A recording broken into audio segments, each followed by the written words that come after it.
All right, welcome back up here, everyone. Hope everybody got some food. I'll ask if some would like to stay. I'll be staying, but just for a few minutes after this session to help tear down and clean up and prepare the fellowship hall for tomorrow. I'd appreciate it. And so we'll try to knock that out real quick. It won't take long. We are having a potluck meal here tomorrow, and so we'll have to use that room one more time tomorrow for our weekend. So again, thanks for being here. I enjoyed our first session together. I look forward to the second. I didn't read the preview of the session last time, and I can this time. How do you talk to your child about social media? Jason will be discussing that during this session. Talking to your child about social media doesn't have to be scary, but it does need to be early and often. This session covers some approaches to help start the social media conversation. And so I don't want to take any more of his time. I think we have one or two who have joined us that weren't here in the first session, so I'm thankful for that. This is Jason Helton. He's here with us all weekend, and very glad. We were blessed at the 4 p.m., and I know we're going to be equally blessed at 6. And so let's pray together, and we'll begin. Again, God, just so thankful for you and thankful for this life and the way that you made it and the way we get to use creation for your glory, to develop things and to innovate. Again, Father, just so thankful. But we do know that often with that and so often with that has come abuses and hurt and pain, even destruction. And so, Father, I just pray that we'll be able to listen attentively and to be more and more aware of how creation is used and how we can use creation and technology especially for your glory, to help others, to help our children, to help protect us from things that aren't good, and to help grow your kingdom. And so, again, Father, we are thankful for Jason. I ask that you just bless him and the material that he'll be presenting and the discussion that we'll be having, and for minds and hearts that are open, for thoughts to just flow, and for us to be able to communicate them and to be better servants of yours here at Old Union. Father, I pray. In Jesus' name, amen.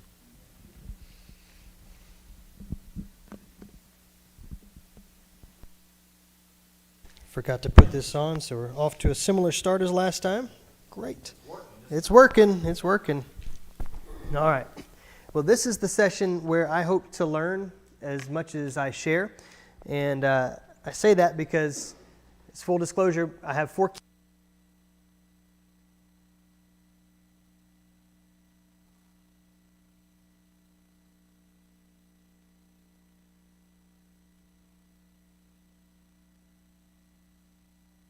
And not turn it off, too. That's what it was.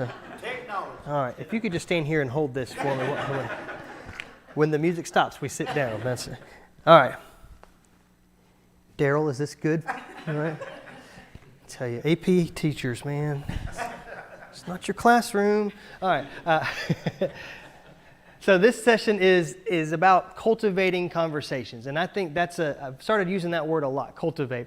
My wife is a gardener. I am not. I am a grass cutter. That's about it. And sometimes, unfortunately, a blueberry bush cutter. But it's because it's not active or not well marked. She gets in there and she will. I used to think to grow a garden, you put seeds down in the dirt and just wait and you get ready to eat. But there's a lot more to it than that. You have to amend the soil, right? You have to cultivate an environment that is conducive for growth. And that's really what we're talking about when it comes to parenting, but not just parenting, to being a part of young people's lives, to be a part of the lives of emerging generations. If you're here and you don't have kids, or don't have kids here specifically, or grandkids, you're still very important. And particularly, I'll go back to my youth ministry days. Whenever we would take trips, we did a lot of retreats. We didn't do a bunch of conferences. We tried to do retreats because we had more influence on the environment and we could address specific things. But also we got more engagement that way. I was never looking just for a bus driver. Oftentimes I needed someone to drive a bus, but I was looking for a chaperone. I was looking for someone to invest in a young person, in their life, to ask questions. How you doing today? What's going on? What school do you go to? Oh, that's great. What extracurriculars are you involved in? Who's your parent again? Our parents that would go, I would oftentimes tell them that I'm glad you're here. There's a really good chance that your child's not glad you're here, but that's okay, because someone's child will be thankful that you're here when you're serving them or standing next to them in line. One of the things that's a big challenge, particularly where I'm at Madison, we're a really large church, the biggest church I've ever been a part of. We've got hundreds of people every week, which is great. It's very encouraging. But oftentimes we do some things that are good in one way, but they have sometimes a detrimental effect. For instance, our Bible studies on Sunday nights are divided up by life stage. Everybody's in their different classrooms there in the building. We're all there in the same building, but we have young families with no kids over here, and we've got elementary age families and teen families, and then we've got young at heart over here, and sometimes they don't cross paths. It's great if you're a visitor, you come in the first time and you look out and there's everyone in that room you have something in common with. That's very, very helpful. And it's helpful to kind of grow with those families. But there is a negative side to that, is that sometimes we don't have the same kind of interaction, intergenerational conversations that we need to, the mentoring that happens. So I start with that idea because whether you have kids or not, I think this conversation is still important for you to hear what parents are dealing with and what teenagers are dealing with, and then you can also be another voice. There was a book that was written a few years ago that kind of changed youth ministry in a lot of circles. It was called Sticky Faith, and in their research, they identified that if there were 7 adults that were not a youth minister and that were not a parent, that were active in the life of a teenager during their teenage years in a church, they were exponentially more likely to stay faithful to the church outside of high school. Duh. That's kind of what the Bible says, right?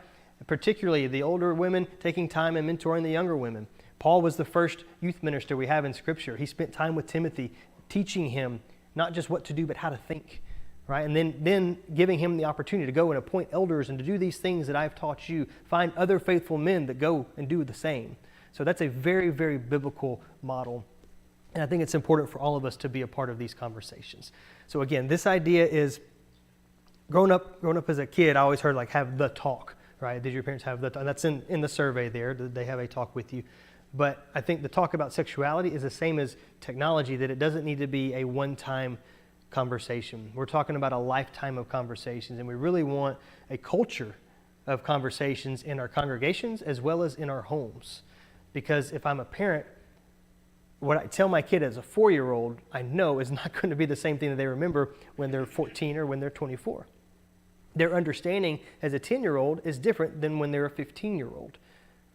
So if I'm going to answer the birds and the bees question when they're 6 and think that does it for the rest of their life, that's very inadequate. The same thing for technology, because their understanding of how the world works as well as their devices is going to change. So we want to cultivate ongoing conversations about these devices. The first thing that I would encourage people to do, and it's one that I'm not great at, but do a really good job of rewarding their good judgment when they do that.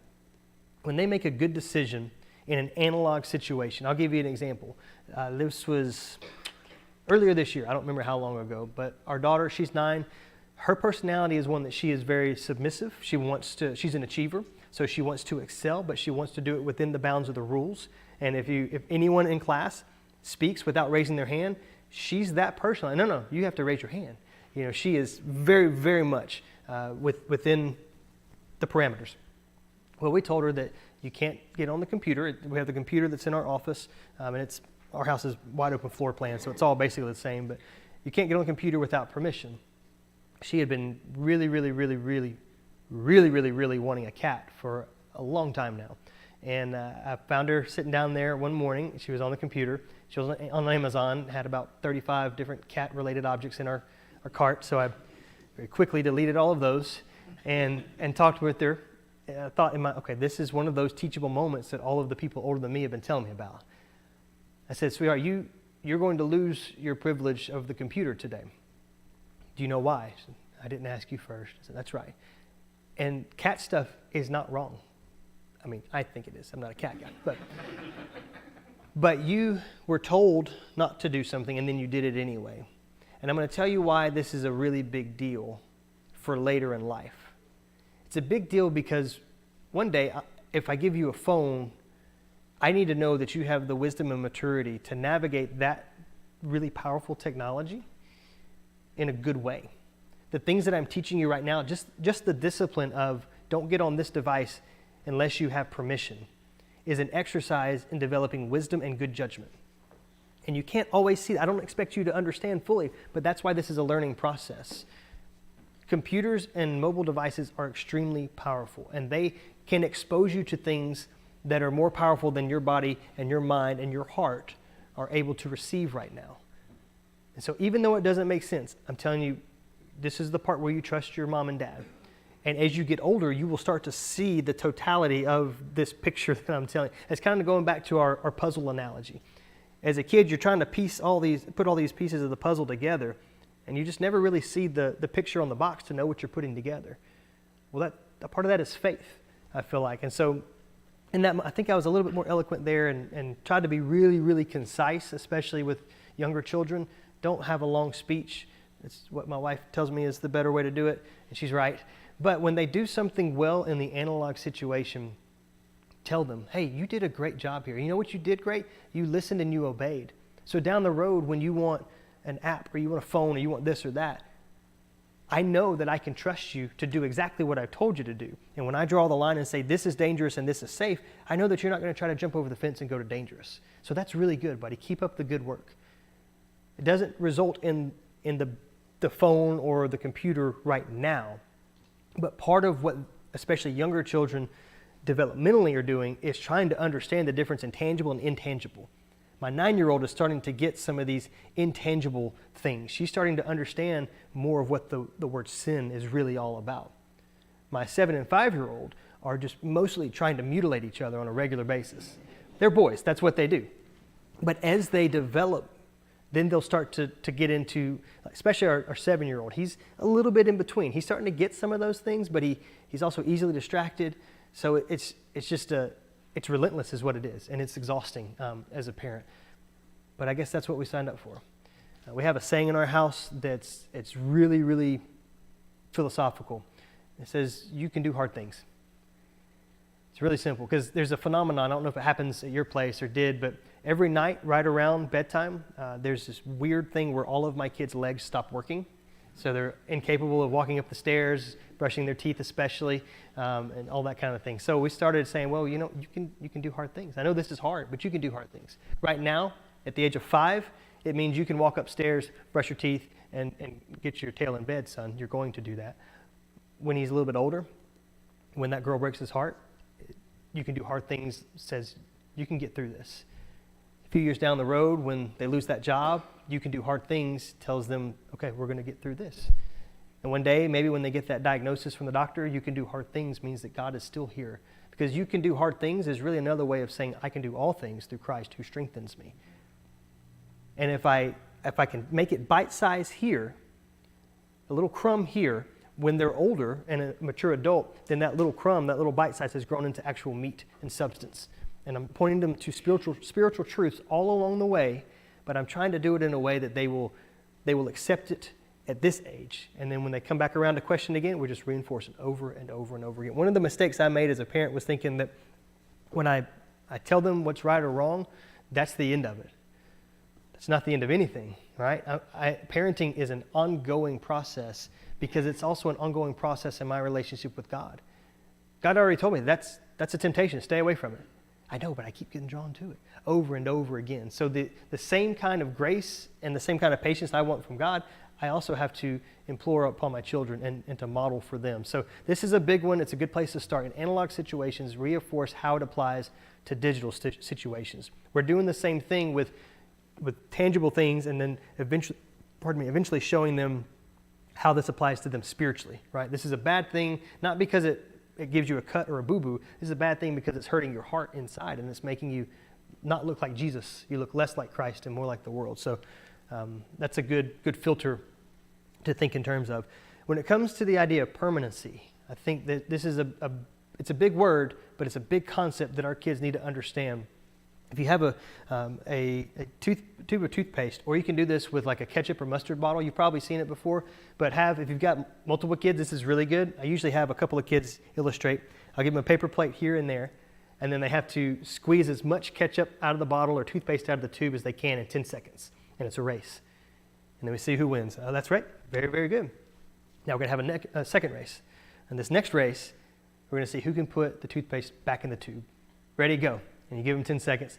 And they start working on it, and they're flustered, they're aggravating because you can't. Used to, we would use this illustration to talk about our tongue. What you say, once you say it, you can't put it back in your mouth. And we go to the book of James. That's still a good illustration for that. But now it's also a really good illustration for what you post online can never actually be taken back. Tomorrow, we're going to talk more about the challenge of pornography. And there is a resource at the end of that called the fightthenewdrug.org. You may have seen some of their commercials. There's a guy named Terry Crews, big burly guy, usually half man. He's a minotaur, half man, half horse on Old Spice commercials. They're kind of weird, but really funny for some reason. He became a spokesman for this organization, a nonprofit organization, about 2 or 3 years ago, when he posted a video online, just basically telling the struggle that he had with pornography and how it had wrecked his marriage and destroyed his family. And he really helped bring some attention to this. And one of they have a lot of different resources on there. But one thing they have is a podcast. And in this podcast, I listened to a couple of episodes. One of them was of a young lady who had thought that she had registered to go and be a part of a fitness model gathering. And so she flew out cross country, gets picked up at the airport, gets taken to this shady house, and basically is drugged and raped, and they recorded it. And so her videos are out there online. Well, she talks about the process of trying to get those removed. And there's a handful of big porn platforms and channels and websites, and she was eventually, after years, successful of getting it removed from those. But what all of these websites have is one little button that says download. And the moment it's downloaded, you get it removed from one site, it pops up on 35 others. So she is going to have this lifelong whack-a-mole pursuit of trying to get content removed from a time where she was completely manipulated and taken advantage of. If you post a picture or you send a picture of your body to someone else, you're not sending it to them, you're sending it to the internet. You're sending it to the world. One of the greatest lies ever told was in the form of Snapchat, where it said you can post something and after a certain amount of time, it's gone. It goes away. They saw how unbelievably addictive that was, and all the other platforms decided to put up a story as well. So it's something that appears for 24 hours and then goes away. It never goes away. There is a digital fingerprint of everything that we do online. It's on someone's server somewhere that will probably stay there until it's needed to leverage against you. Several years ago, there was a website called Ashley Madison, and it was basically a website that you could go on, create a profile for secret affairs. Well, their data got leaked, and it was a huge scandal. And there were lots of public senators and politicians and really public ministers and other public folks that all of this information was now put out online. So the idea that you can do something and it not have an impact, it's a victimless crime, is just a lie. Now more than ever, we need to help teach our young people in particular who are still, again, the prefrontal cortex that doesn't develop fully until you're in your mid-20s, which seems like a cruel joke that you have access to all of these really powerful decisions and moments in life and now technologies in life at a time when you're really ill-equipped to navigate it. It's like giving a 6-year-old the keys to a Formula One race car. It's not a good idea. Before they ever get a hold of it, there's going to be some damage done to the car, to them, to the surrounding areas. So this is kind of the same thing. But it's a really good visual way to say once it's out there, you can't put it back in. And today I would say ketchup and mustard is cheaper than toothpaste. The spiritual truth to point them to is Ephesians 4:29. Let no corrupting talk come out of your mouths, but only such as is good for building up as it fits the occasion, that it may give grace to those who hear. Another thing to draw their attention to is now, if I told this to one of our preaching interns years ago, he had posted some stuff that it wasn't necessarily like sinful. I thought it was very self-promoting, and to me it wasn't what I wanted our teenagers to see from someone that was a spiritual influence in their life. I said, there's elderships now that are looking, before they ever look at your LinkedIn, they're going to look at your social profiles. They should, right? If you're going for a job interview, they're going to look at your official resume, but then they're going to go find you on these platforms and to see who the real person is. So when we talk about this idea of what we post is beneficial or negative, what builds up? We got an election coming up in a couple of days. Part of me is just thankful that season's going to be over. But then we start whatever the next part's going to be, so it's not that much greater. But man, how many times do we see Christians, people that we love, people sometimes that we worship with, or people that we know worship somewhere else, that just spew out toxic things, just say hateful things and awful things, things that absolutely look like the world and not like the words of Christ. Let no corrupting talk come out of our mouths. What technology does is it amplifies. So when we got social media, everyone got a handheld microphone that blared loudly. And now the competition is to see who can be the loudest. So with that comes temperament, with that comes discernment, with that comes being able to use it to promote good things and to amplify good things, not things of this world. I love this one. There's an Instagram account, called Wait Until 8th. And they're another nonprofit. Their big push is to wait until 8th grade to give your kids a smartphone or for social media. Well, they post several pictures of celebrities and give some insight in their parenting approaches. And this was one that struck me. Freddie Prinze Jr. and Sarah Michelle Gellar, in the late 90s and early 2000s, they were the prom king and queen of teeny bopper movies. They were very, very influential. They had a kid or two together, and in an interview, Sarah Michelle Gellar was asked about social media. So this is a person who has made their entire living based off of being an entertainment star. She said, talking to my child, they asked about having some kind of social platform. She said, me giving you social media now as a child is like me letting you get a Paw Patrol face tattoo. When you're 5, that sounds great, right? There's nothing wrong with anything Paw Patrol. Chase is on the case and I'm here for it. However, when you're 10, when you're 15, when you're walking around senior year of high school with a Paw Patrol face tattoo, you're probably going to live with some regret, right? Just personally, I think Mike Tyson's the only one allowed to have any kind of face tattoo, but that's beside the point. I thought that was a really good way to illustrate that when you're a child, you love it, right? It's great. But as an adult, I see how this is going to translate 5, 10, a month down the road and realize it's actually not that great. So if I give you social media right now, I know that you're going to say something that you're going to regret as a 10-year-old, as a 15-year-old, as a 20-year-old. I know that's going to happen. So why would I then give you like a microphone to do that? That's irresponsible on my part. So that's a way that maybe they can understand. We also have in our country driver's license requirements. In order to get a license, you have to meet certain requirements. One, at least where we are, is at 15, you can get a permit, which allows you to drive with another licensed driver accompanying you. You have other limits. You have curfews that come with that. You have a number of passengers or a maximum number of passengers. When you turn 16, then you have incremental freedom. And when you get past 16, then you have open freedom. You have to read a book, and you have to take a test and show competency to know the laws of the land. You have to do all these things, right? Well, I think that's a reasonable approach because it requires education, it requires mentorship, and it also requires that you show competency on some level. Cars are really, really powerful, and that's why we don't give them to 9-year-olds. I'm sort of becoming of the opinion, especially after doing more of this research, that 16-year-olds are also a really bad age to give keys to, particularly as my children get closer to that. But that also feeds into my point. If my daughter gets to 16 and she checks the boxes, she aced the exam, she did fine on these other things, but I don't think that she is emotionally ready to make the decisions that you have to make behind the wheel, then as a parent, I will delay giving her keys to the car. I will extend that mentorship period or whatever. As a parent, I'm not reliant exclusively on legislation for the safety and well-being of my children. And that's where we are here as well.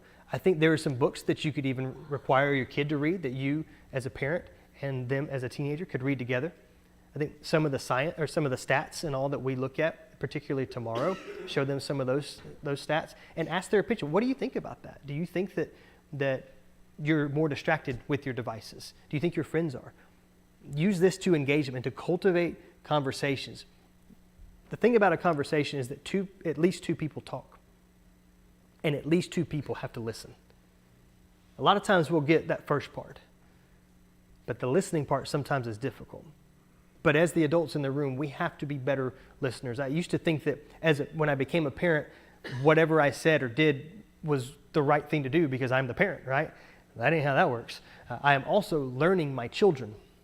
So if my kids get to a certain age and I don't think that they're ready for it, they're not going to get it. But I also have to tell them why. And it's helpful if I tell them why all along the way. And the reason I started when she was 8 years old saying this decision to sneak in and get on the computer and buy a bunch of cat stuff is not good. If I come back to that conversation, or at least that same approach incrementally throughout the years, then there are no surprises, right? They're still going to be disappointed, but there are no surprises. And so when that happens, when they're disappointed, but they're not surprised, in theory at least, I don't think it separates our relationship. I think deep down they know and understand. But when I change the rules on them, that I think hurts the relationship, because that is interpreted as you lied to me, you deceived me. And so there's a separation. You see how those are different. So if it's parenting, so it's overwhelming, and you feel like every swing is the wrong swing at the wrong time sometimes. But I think these little chipping away at it little by little is sort of an aggregate scoring, right? We're in the planting and watering business in souls. We don't always get to see the increase, and it's usually not any one interaction. It's the culmination of all the interactions. So we're doing the same thing. The other thing with the driver's license approach is, I think it's really important. Most of us in here are, or at least around my age or older. For me, the car was there. It was freedom, right? I lived in Montgomery. I lived up on this hill, and at the bottom of the hill was a shopping center, and Oak Tree Foods was our grocery store, the neighborhood grocery store. You could, if you got to the side of the road where their driveway was, if you tripped at the top of the hill, you would just stop rolling in their parking lot. To get in a car and drive that far was dumb, totally unnecessary, right? When I turned 16, you better believe I grabbed the keys. Mom, do we need milk, bread, anything? I'm just going to go say hi to Mr. Steve at the end of the grocery line. Like, I need to drive. Driving the 437 feet or whatever it was to the grocery store for me was just as well as driving to the Canadian or Mexican border.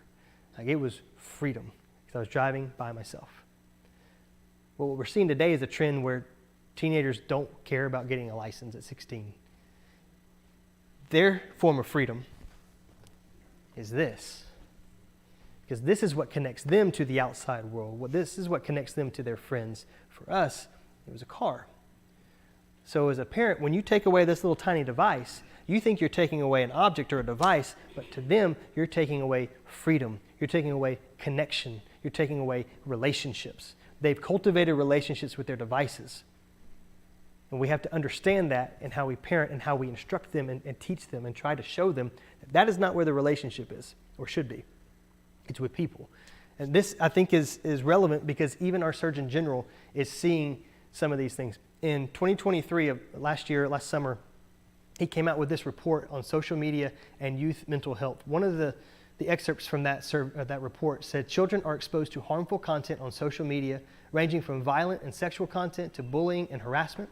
And for too many children, social media use is compromising their sleep and valuable in-person time with family and friends. We are in the middle of a national youth mental health crisis, and I am concerned that social media is an important driver of that crisis, one that we must urgently address. Earlier this year, he started putting in plans for there to be some kind of a Surgeon General's label, a warning. You know, like on the big warning on the side of those cigarette boxes that say, hey, this could kill you. Well, he wants that on social media on some capacity, because it eventually curtailed nicotine addiction. The very first U.S. Surgeon General report concerning nicotine and tobacco products came out in 1964. I would say it wasn't until the late 80s and 90s when I remember starting to see commercials of, there was an older lady in one of them that she picked up her little voice machine and would say, in the morning I get up, and talked about how she got ready. That haunted my dreams for years. Seeing that, it created a huge impact on me, and I think most people my age. So we're talking 30 years before public opinion changed, because that's really what that was. You remember Joe Camel cigarettes? They're an interesting company. They created Joe Cool, their logo, marketed towards children and younger generations. They would go to these to conferences, medical conferences, and they would go to groups of doctors, and they would, as they're passing out free Camel cigarettes, they would take a poll of, well, what's your favorite cigarette? Oh, well, Camel's my favorite brand of cigarette. Then they would go and use their marketing of 10 out of 10 doctors say Camel cigarettes are their favorite cigarettes. Well, if doctors like them, it's no big deal. We had 30 years of big tobacco marketing. All the while, people were dying and becoming less and less healthy. Well, we're about 30 years into this social media experiment. I have a friend he's a member of the church. We went to school together at Faulkner. He's a lawyer. Apparently, he's a really good lawyer. He is actually the lead counsel against Meta and Snapchat and a few others right now. And there's one lawsuit out there that may have a chance.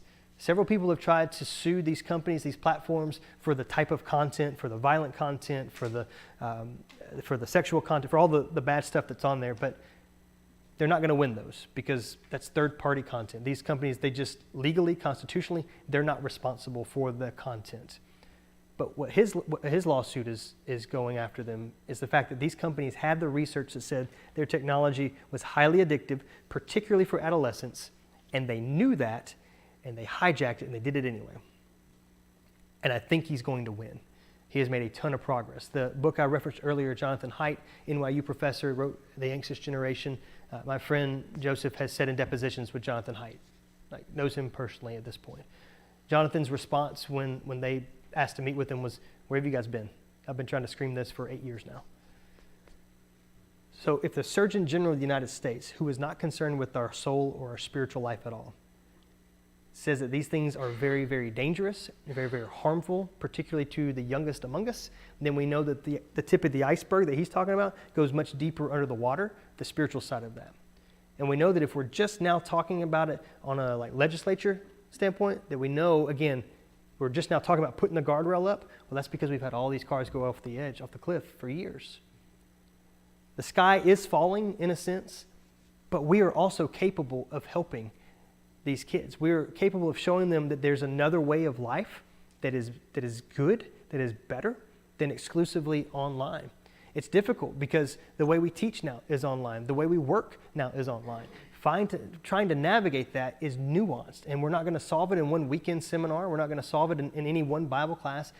But again, we're talking about aggregate scoring here, little by little, watering here and there, pointing them to the physical and the worldly implications of these spiritual decisions that they just think, well, it's just a game, or it's just with my friends. It's just how I communicate. It is actually more than that. And if the Surgeon General can see it, then we should also be able to see it. Here are 4 books that I would definitely recommend that parents and kids, I think, can read together, or at least read parts of it together. And I think it would be very helpful. If you have a teenager, the book Glow Kids would be one that I think they could read. This is kind of hard to see up here, but Analog Christian, Jay Kim, he is a minister from out in California. He wrote, his first book was actually Analog Church. So he's written more towards church leaders. It's really, really good. I ran into it, I think, in 2021. He released that book February 22nd, 2020. So nobody heard about it for a long time. But then when we did start hearing about it, man, it was great. It was very helpful. So that one talks specifically about cultivating contentment, resilience, and wisdom in the digital age. Plenty to talk about there. If you want to teach a Bible class, start with that one. The one next to that, I'm going kind of opposite direction, Raising Humans in a Digital World. I just recently read that one. It's been out longer, so it's a little bit antiquated to some degree. And by a little bit antiquated, I mean I think it was like 2017 or 18, but the way technology goes, it still has some really good principles and some good questions that you can use in conversations with your kids. Screens and Teens, same thing. It was pre-2020, but it's a really short read, so it's probably more likely to be able to get your teenager to read that one. I think all of these present different research that are not just parent-driven, but science-driven, as well as social engineering-driven. And I think it would be interesting approach. Start with, read this book. You got to read the manual to get your driver's license. If you want to drive on social media, well, let's start here. Those are some good places. There's also the documentary called The Social Dilemma that was created just before the pandemic. It's available on Netflix. It's a fellow by the name of Tristan Harris. He used to work at Google. He was an ethicist for Google. That's a job, occupation apparently. And he was responsible for helping craft policy to steer them ethically. And he got to a point where he didn't feel like his voice was being heard. And so he left Google and helped co-found the Center for Humane Tech humanetech.org is their website. A lot of great resources there for parents, for teachers, for app developers. They try to hit every level. He and a guy named Asa, I always forget his last name. Asa was really the programmer responsible for the infinite scroll. And when he created that, it was for companies like Amazon to just continue to populate their inventory. He had no idea what it would turn into with this idea that infinite is not eternal, but we're infinitely in this infinite loop of feedback and gratification. So they have a really good podcast called Your Undivided Attention that I would recommend. They get in on some of the really academic stuff as well, but still good. Talking to your kids about screen time. Again, trying to cultivate conversations. I'm a visual person, along with most everyone younger than me. So this is, again, kind of hard to see. This came from a YouTube video by a guy named Dino. I just remember his first name because I was a big Flintstones fan. But Dino, I can't remember his last name. I sent you, Stephen, I sent you a link for the Amazon list. I'll send you the YouTube playlist as well. I've got a YouTube playlist with a bunch of, it's mostly TED Talks and Google Talks and things like that. So they're not spiritual, most of them. A lot of them are just learning how this technology works. And this particular guy, he was in his 20s, he gave this talk. I thought this was a great visual to show younger generations how they spend their time. In fact, I've used this a couple of times in high school settings, and it was very eye-opening. They responded very positively to it. So each of these rows, one row of these circles represents 3 years of life. And this is what it looks like if you're 18 years old and you have an average 90-year life expectancy. So the first section there of purple dots is 288 months that you're going to spend asleep. That's the biggest chunk of your time is going to be spent asleep on average if you live to 90. You're going to spend 126 months in work and school, 18 months driving, 36 months chores and errands. Cooking and eating will be another 36 months. Bathroom and hygiene, 27 months. High school guys, that may be skewed a little bit. And then you've got this 334 months of free time to figure out what you're going to do with. Those are generally the basic necessities of life. So you got basically a third that's sleep, a third of various and sundry things, and then you got a little over a third of free time. Well, when you look at the average amount of screen time of an American teenager, this is what you get. Those black dots represent the amount of time you will spend on a device. That is 312 months. It doesn't mean that you're always going to be doing something wrong or vile or sinful, but a device will have your attention for 312 months of your life, for years, just straight 24-hour periods of time, years of your life. To me, that's very eye-opening. As an adult, as a parent, as a Christian, as a dude, as a brother, as a everything that all the boxes I check. And for our teenagers, I think this is eye-opening for them as well. When, as an adult, I say, hey, you just need to put it down. And let me show you what that looks like, because I'm putting mine down as well. I am mortified at how often my kids see this part of my face at bedtime instead of this part of my face at bedtime. We have research now that talks about specifically how important eye contact is with infants and babies. You got a new baby, go look at your baby, all right? Because that eye contact is connection. When you were growing up and your parents said, hey, there's another adult comes up, say hello, look at them in the eye. It's important. It's important. Looking at a device is different than looking at a person. If we're having a conversation, I constantly look at my watch. I used to think that I had really time-conscious friends, and then I realized, oh, they all have smartwatches. That's what that looks like, because they kept doing that. I'm like, hey, man, you need to leave, just go. When you don't give someone your attention, you don't develop connection. And what we're going to see tomorrow specifically is what has our attention, has our hearts. So if we're going to give something decades of our attention, it better be something that's good. In fairness, those dots could represent the amount of time you're on your Bible app. Maybe. Probably not, though, right? So, again, it's not always the content. It is the device itself. And I think this is a great graph to show young people. In James 4:14, it says, yet you do not know what tomorrow will bring. What is your life? For you are a mist that appears for a little time, and then it vanishes. When we're talking about permanency, we're talking about, we think we're going to live forever.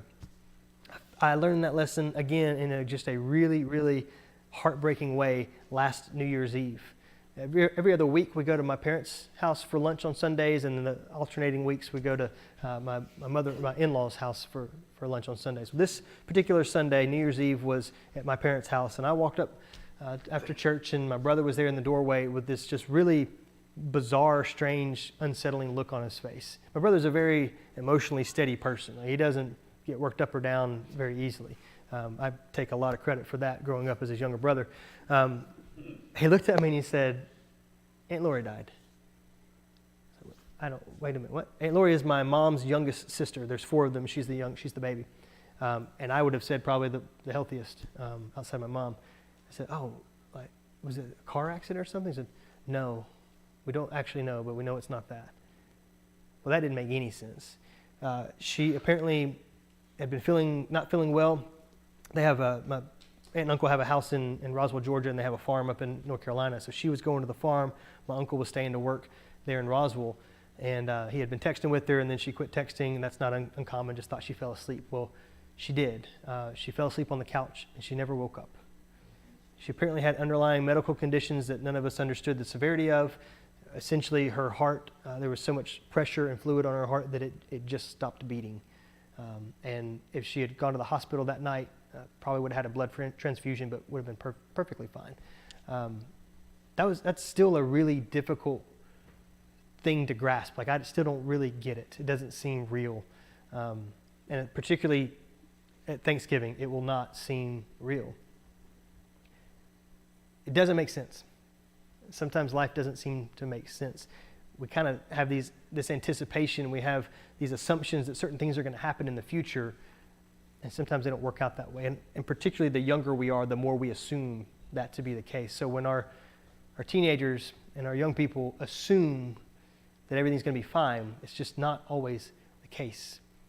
We have to teach them that we are not guaranteed really anything in this physical life, except for maybe struggle and tribulation, and that God will provide a way out of those things, that God will provide always the family that we need. So how do we teach them those things? Well, all along the way, we cultivate conversations. We point them to these moments of, hey, we're not guaranteed this or that. You could look back to the high school graduating class of 2020. They learned the hard way. You're not guaranteed a graduation ceremony in person, right? I mean, that was heartbreaking for those kids that had always assumed that was coming. We assume a lot. We have ownership of very little. And I think this is a spiritual truth that we need to make sure that we're effectively teaching them. This is the most basic question, but maybe the most profound and important one that we could ask ourselves as well as the next generation. What is your purpose for technology? And when I present this to teens, I say, all right, guys, you really want the phone or you want that new app? Take out your notebooks, take out your phones, whatever. Like, I'm going to give you the blueprint. If you can put together a presentation where you convince your parents that I need this to glorify God, to grow His kingdom, to do good to others, to do all this stuff, then it's going to be hard for them to say no. I got a few questions that help with that, and we'll have a full list of those tomorrow. But first is, how does this app, how does this device, how does this relationship cultivate fruit of the Spirit in my life? What's the fruit of the Spirit? I'm glad you asked. Let's go to Book of Galatians. Now you have a Bible study with your kid. It's a great opportunity. Because if they don't know that the fruit of the Spirit, another way I kind of think of that passage is the evidence or the presence of the Spirit in your life. If it's growing, if there's fruit, if there's evidence, the result of the Spirit being active in your life, then yeah, it's love, right? Are you more joyful? Are you more patient, more kind, more loving as a result of being on your phone or being on that app or being involved in that relationship? And that's a really good fundamental question to guide us through life, not just as a teenager, but as an adult as well. But that's a really good place to start. And if your kid comes to you with a PowerPoint presentation and the first slide is how this app will cultivate fruit of the Spirit in my life, I apologize and you're welcome.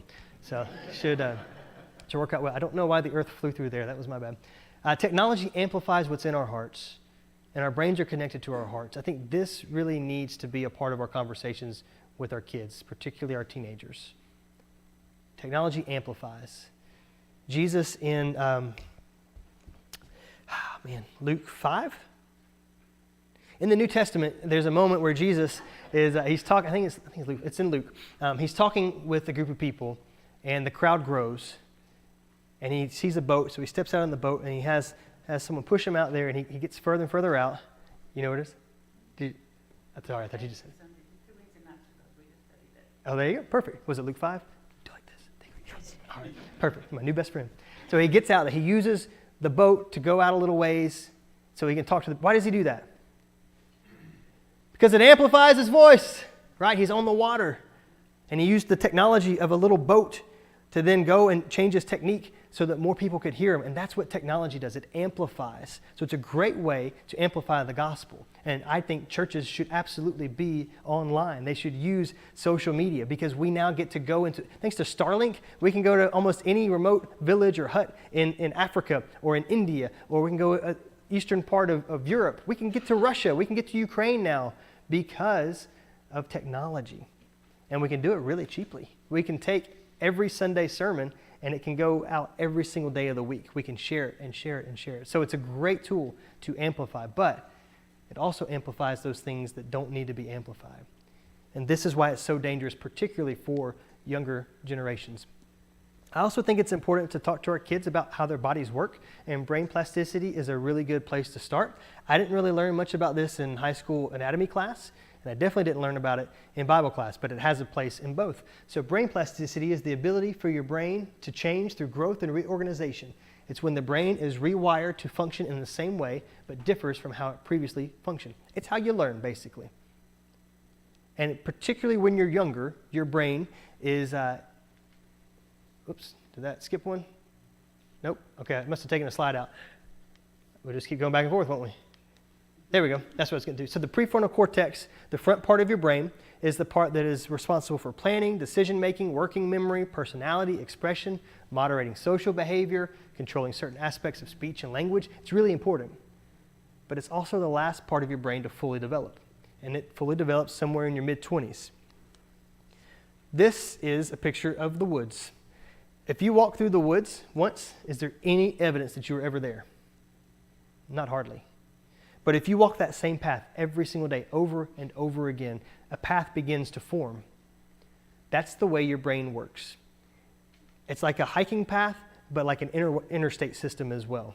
Because as you're growing up, all these synapses are starting to connect, putting things together. First, it starts with you being able to identify your fingers and your toes and working on your, the functions and all your movements. But when you get to be probably your teenage years, you're really learning how to think. And the way it was explained to me years and years ago by a psychiatrist is if you watch really, really violent movies that have like really violent content, adult language, adult content, you watch it one time, then it's going to stay in your brain for a little bit. But if you watch it over and over and over again, it now not only is something that you observe, but it starts to shape the way you think. A great example of this was when I was in college. I didn't live on campus for a good part of my college career. I was driving on campus and somebody cut me off in traffic, and all of a sudden out came words that I would have said to that point. I don't really use those words. But I did listen to them in a lot of the music, in a lot of the movies, and a lot of the friends that I was around. And so it's a part of my thinking.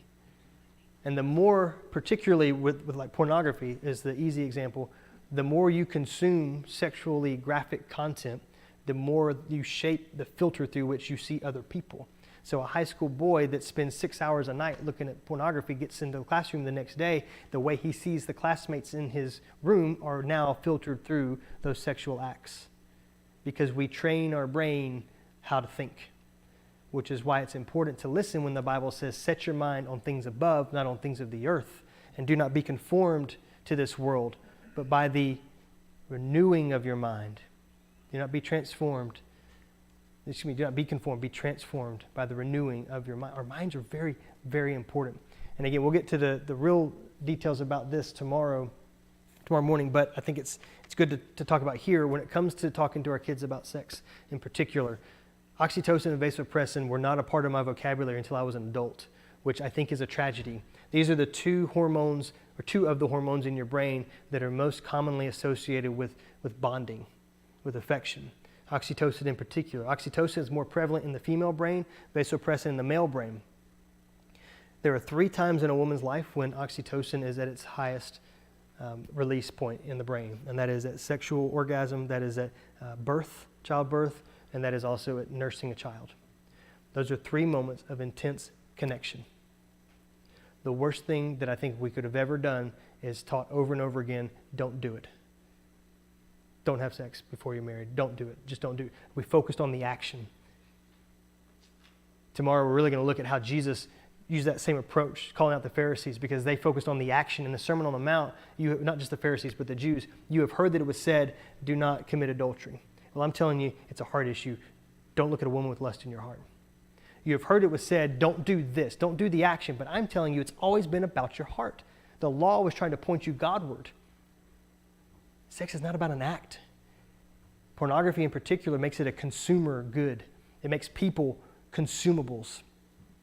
But biblical intimacy in Scripture has always been about bonding, strengthening a bond, making a marriage more resilient, because it takes vulnerability and transparency. And if you look at 1 Corinthians 7, you see Paul's recipe. Granted, he was a bachelor, but I think he knew what he was talking about. The Holy Spirit was guiding him as he wrote this. He said that husbands, your bodies are not your own. They are your wives. And wives, your bodies are not your own. They belong to your husband. So what I hear when I read that is actually when sex is actually the way it's supposed to be, it's not about me gaining pleasure. It's about me finding pleasure for my wife and her finding pleasure for me. It's a giving of self is what it is. And when we explain it that way, we create a link between that and Christ, because there's nothing more Christ-like than giving of self. If we just harp on the action, we say, don't get a cookie out of the cookie jar. We never answer the question why.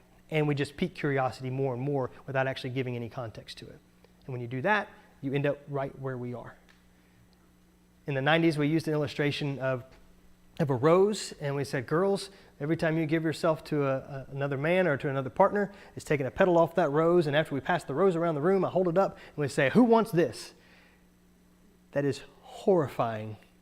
That's a horrible, terrible, no good, very bad illustration. Because God still wants every soul in this building and every soul that's not in this building. And so for, I don't know how long, I just remember hearing a lot as a teenager, we did two things. One, we put all of the guilt and shame and responsibility on the girls, which is wrong, unfair, and I would say missing the mark, maybe even sinful. And two, we also made girls feel like they were unredeemable. We harped on it for years. Don't have sex turned into sex is bad. Sex outside of marriage is bad, then it's bad. And so 8 a.m. on your wedding day, it's bad. Have some wedding cake and a ceremony, and 8 p.m., now it's good, be fruitful, go forth and multiply. And so we started most marriages off with one of the most important aspects of that relationship already in a bad place. And then when we came together, we didn't talk about it. We don't talk about Bruno, and we don't talk about intimacy. So what do? Well, we contributed to the dysfunction and the deterioration of one of the most important relationships that God has given to us. And it could have started right here. In high school, I learned how to put a condom on a banana. I didn't learn about oxytocin, what happened in my brain. And I didn't learn about it in Bible class either. So again, I think the pursuit of don't have sex outside of marriage is not wrong. But the teaching of that what it produced was missing what we were actually after. So not only do what we teach, but how we teach it is really, really important. And teach our kids to be curious about their bodies so that we can then tell them and show them how our bodies are designed to glorify God. All of those desires are very God-given. And again, we'll get into a little bit more detail about that tomorrow. So what has worked for your family? This is the part where I learn. I know we have just a couple minutes left. It looks like folks in here, there's kind of a diversity, folks that may have young children, may have teenagers, folks that may have already been through those chapters. What were some of the most difficult things that you have navigated or did navigate? And then what are some things that you think you did well or not so well? I don't know what the numbers are now, but I do a lot of different things with dealing with phones and talking about statistics, but statistically, the number used to be 95% of the population has a cell phone, 87% has a smartphone, and what we did, our boys didn't have phones forever, but they still have access to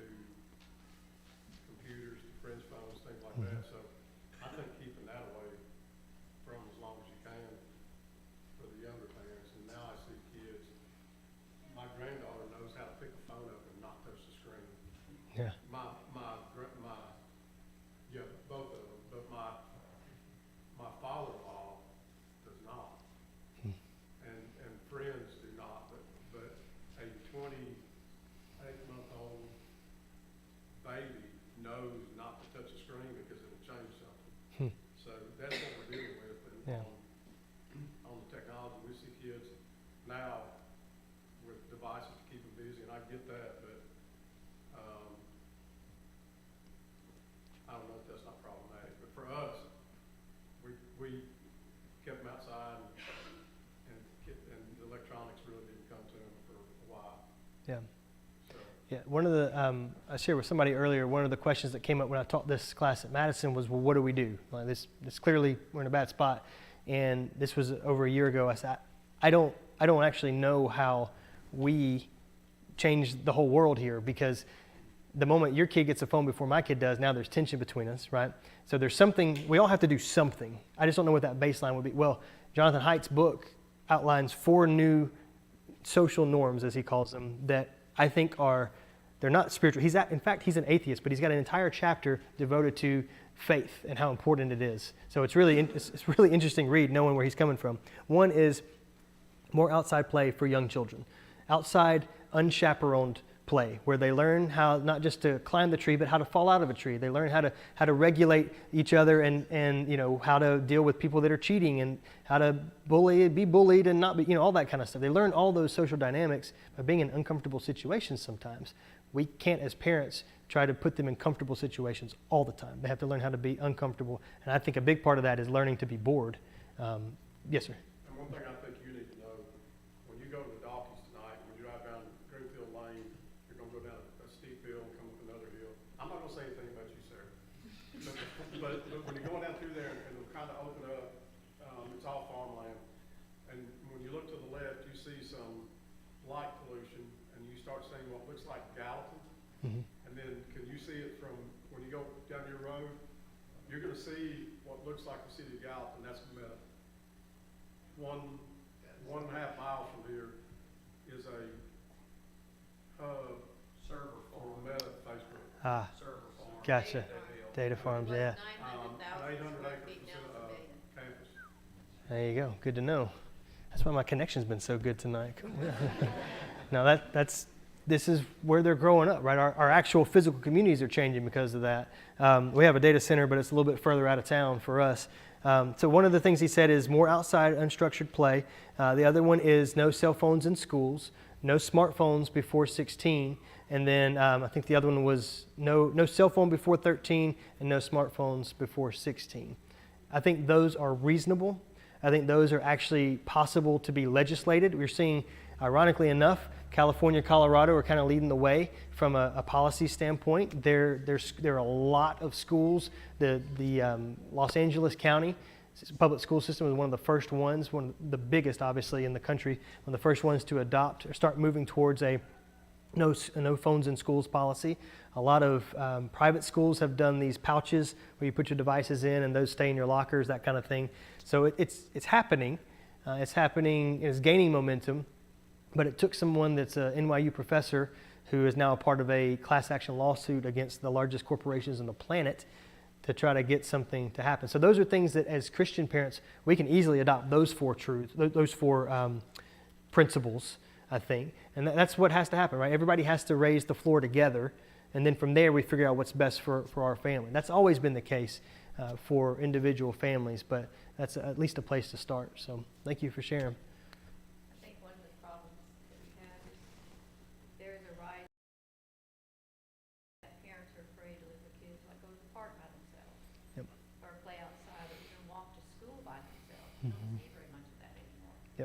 That's true.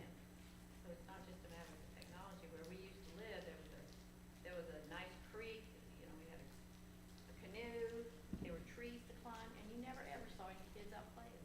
Mm-hmm. But there are kids in the neighborhood that just follow a school bus. Right. Tons of kids. Then they come out, yeah. They stay inside. Yep.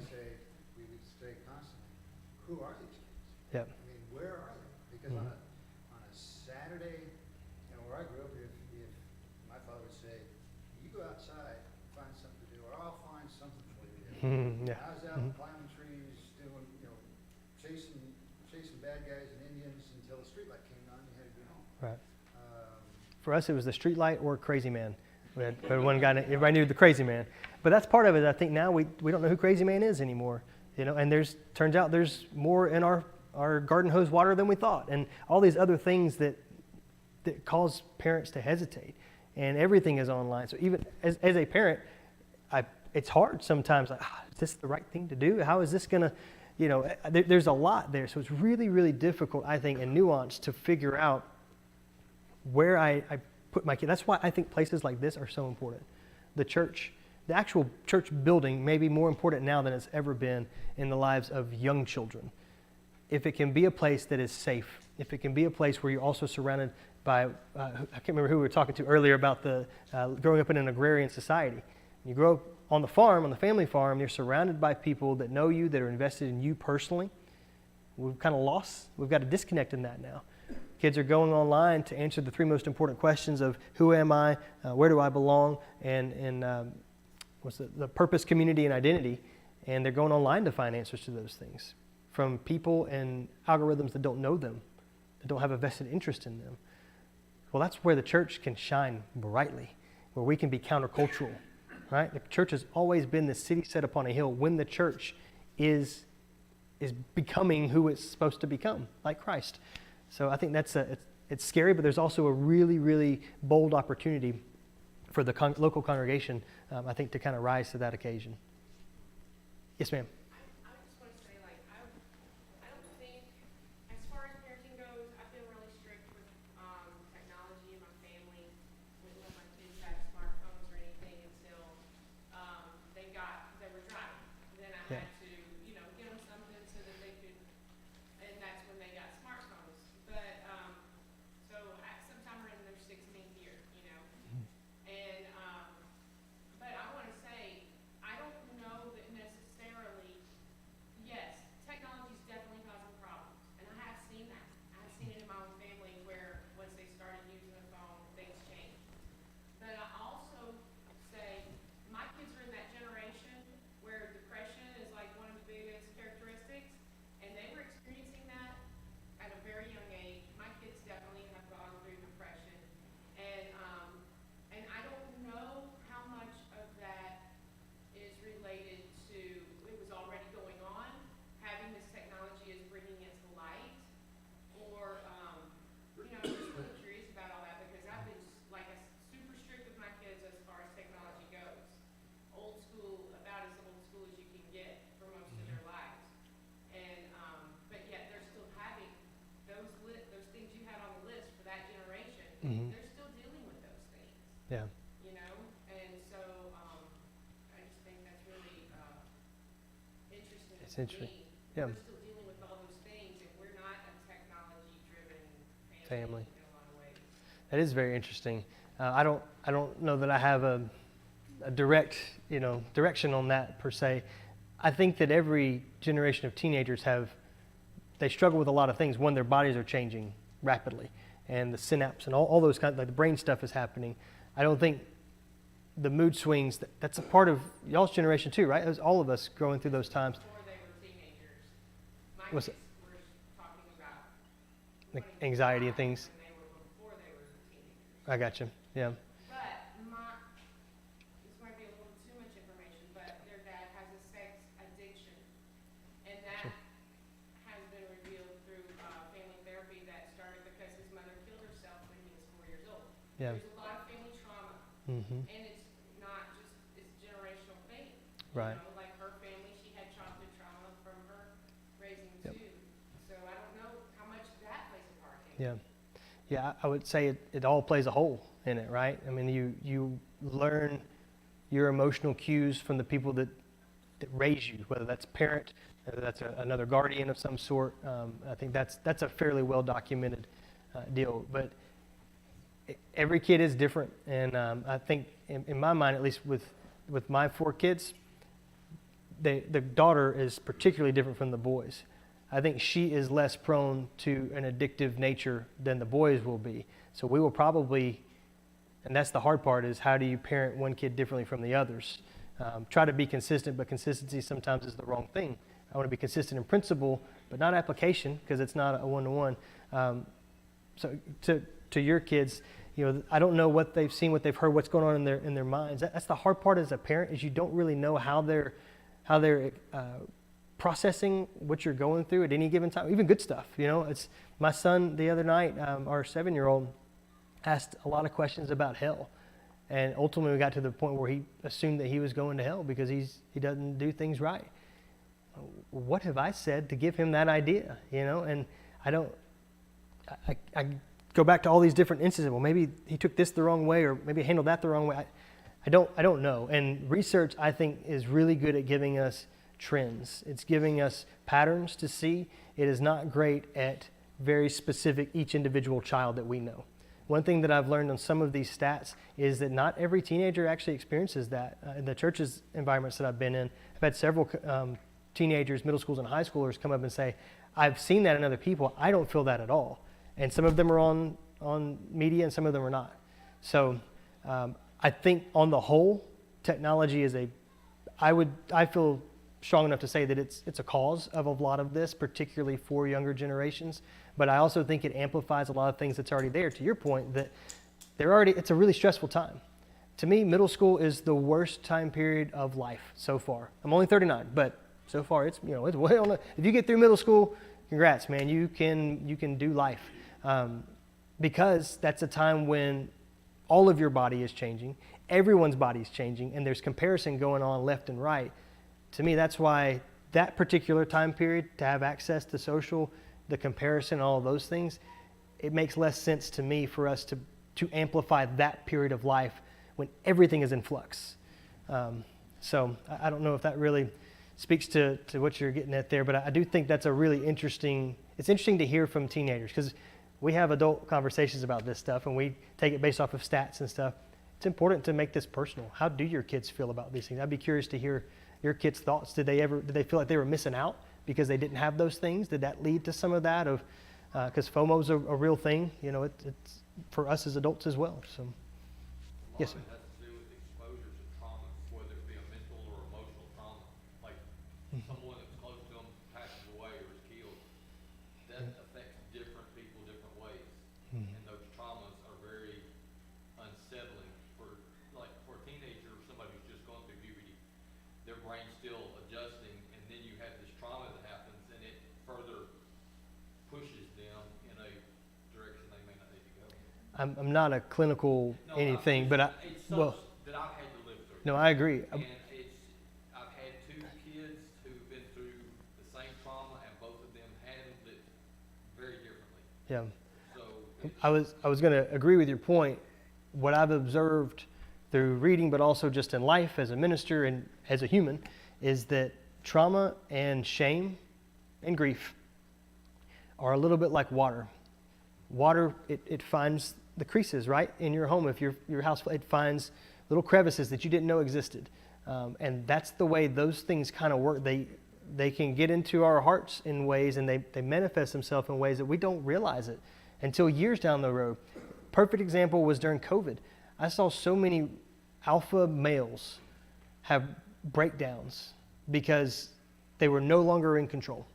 A really, really good friend of mine had a pretty much a nervous breakdown. He had a business that he had just recently employed his in-laws as well. A lot of people he had tried to help.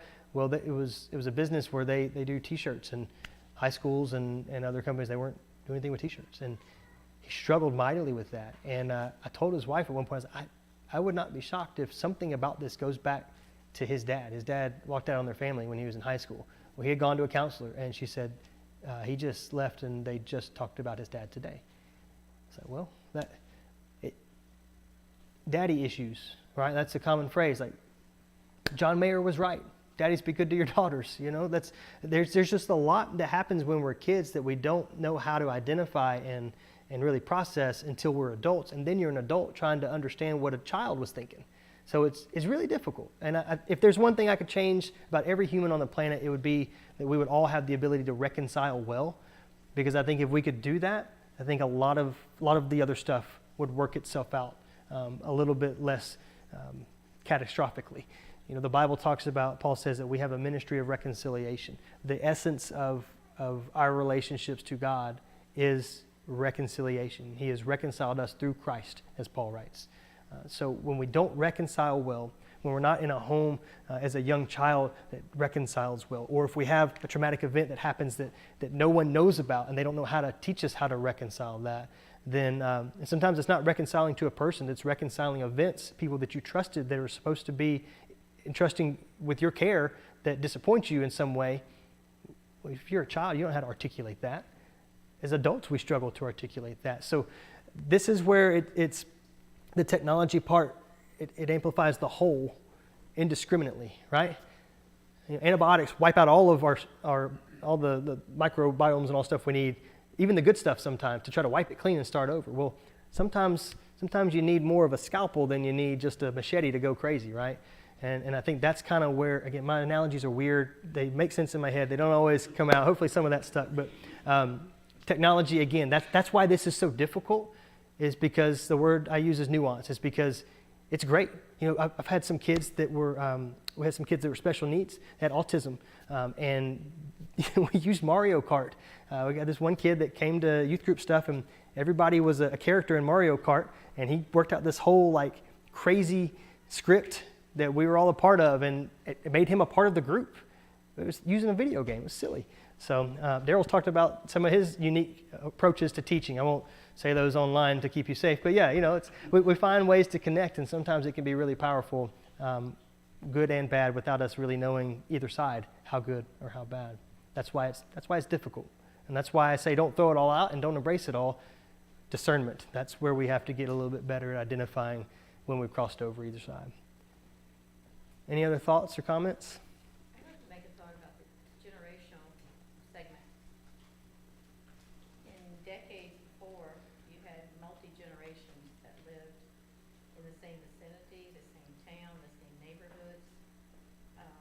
Children had respect for grandparents. They were around them. They loved them. I see this interaction, you guys, with your grandkids. They grow up around them, and they have more of a respect for their grandparents than kids that might see their grandparents once a year, because we're such a mobile people now. Yep. We don't live in the same neighborhoods. Our grandparents may be 2,000 miles away. Right. And I think that has a big impact on the generation gap as well. Yep. There's a lot. It's a really big ball of yarn. It's a really big ball of yarn, and we had the interstate system, which we love, but it allowed people to live further apart and still be together, still feel close, but you lost the day-to-day. Not to beat a dead horse, going back to COVID, showed me how much I rely on Bible class teachers to initiate conversation with my kids about the Bible. When they weren't meeting in their classes regularly, they still did Zoom and stuff like that, but it wasn't quite the same. I use, hey, what'd you talk about in Bible class? To start a conversation at least twice a week, every week. And we didn't have that in the same way. So things that we don't necessarily see the value in when we have them, we see it when it's not there, for sure. And definitely the family influence is a big, big part of that. You saw the trends, though, the changing of more divorced families for the boomers and Gen X and millennials, all of that kind of stuff, fractured families. It impacts not just linear, but it's like a spider web. So, anybody else? I think that was my last slide. Oh, sorry, should have kept this up there. This is that book list, Amazon book list, recommended readings.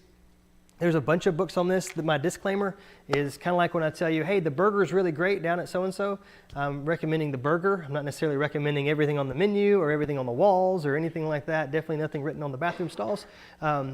These books largely they're not all spiritual, and especially the next one is the YouTube playlist. They're definitely not all spiritual, but they are definitely, I think, advantageous for Christians to learn and to be better equipped how to navigate and how to think about some of these things. It's also good sometimes just to know what's out there, because YouTube is accessible to everybody. And it's actually one of the major teaching tools of education now as well. So it's really, really good to know some of the things that are out there for not just our kids, but even for us. And here is the playlist, various TED Talks, interviews, and a few news clippings on there as well. So tomorrow morning, we'll have Bible class, 9 o'clock. You know what? I'm just going to let you do your thing. You got it. 9 o'clock is our session on sex and technology, and that'll be the adult class. And then following that for worship, we'll talk about analog consequences to digital choices. So you'll hear a little bit of overlap from some of the comments today. The folks that have only come tomorrow they'll be real uncomfortable for that first session probably, but we all know each other now, so tell them that it's harmless. It'll be fun. But there's a lot of really interesting data still to share, but specifically we get into the text and we see how a lot of these things that we've adopted are sowing discontent in our hearts and distraction and things like that. So gives us a little bit fuller picture, I think, of where we are today. But I really thank you for your attention, for being here, and thank you especially for your comments here in this class. We have one more session, tomorrow afternoon after lunch. That'll be back in here as well, and we'll do some more Q&A, some more conversation type stuff. So.